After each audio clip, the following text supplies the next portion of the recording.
I ruined her whole life because she broke me. It all begins about 10 years ago. I was happily engaged to a girl I had known for 9 years, but had only been seeing for a year. Let's call her Nancy McPhing Duntbag. Everything was going well.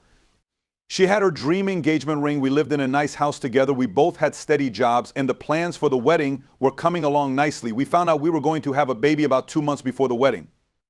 We were so happy, we had never felt it before. The big day was coming up in just 28 days, and wedding plans kept going strong. Nancy isn't home when I get home from work. I call her to find out if she got stuck at work and when she might be home. Nancy wasn't at work, though she was in another state at her grandmother's house. I was shocked when Nancy told me gently that she no longer wanted to get married and that she would not be coming home. What in the duck did that happen? When I try to call her back, her phone is off. When I call her grandmother, she doesn't answer. How about the wedding? What about our kid? What about everything? No replies.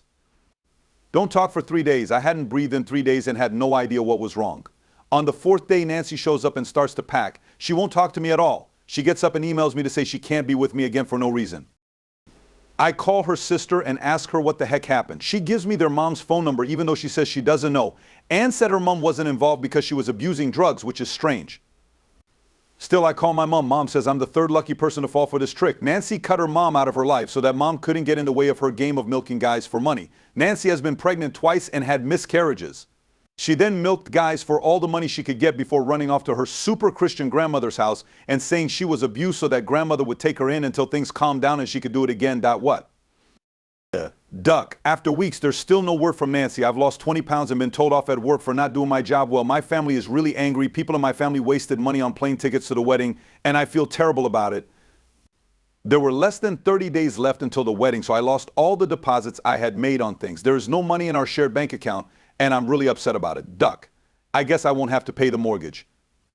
As I work on my shot, my sadness turns into anger, but I had to calm down a bit because I was so angry that I might have gone to jail. I get a text message 15 days after the breakup. It was because you were making me too worried, and now my daughter is dead. Daughter, I was going to have a daughter, and now you blame me for this. Okay, I'm going to want to kill this witch. No, wait, I mean take her apart. I get over being sad again after a few days of drinking. Let's get back to being angry. Nancy's shot was mostly still at my house, which I have to leave because I can pay for it. I start to bundle everything up to get rid of it, but I find a few things along the way.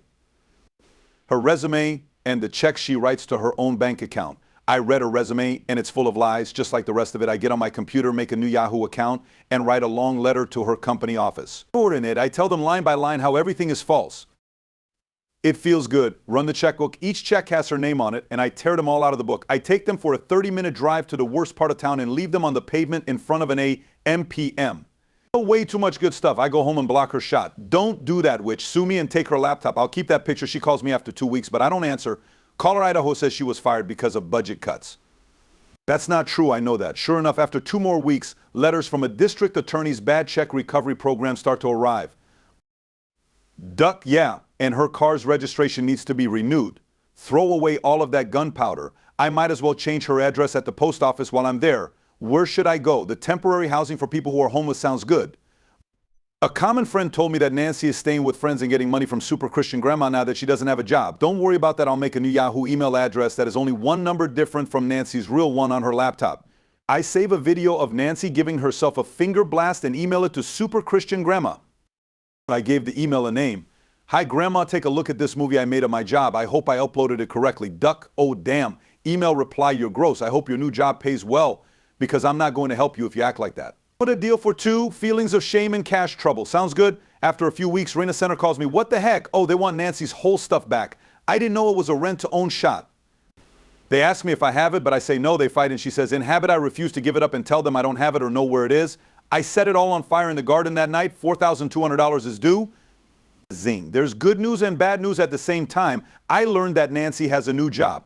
Nancy was caught stealing money and is now in jail. It looks like she was having money issues because she stole $5,000 from small cash and was caught. This is so cool, she dove.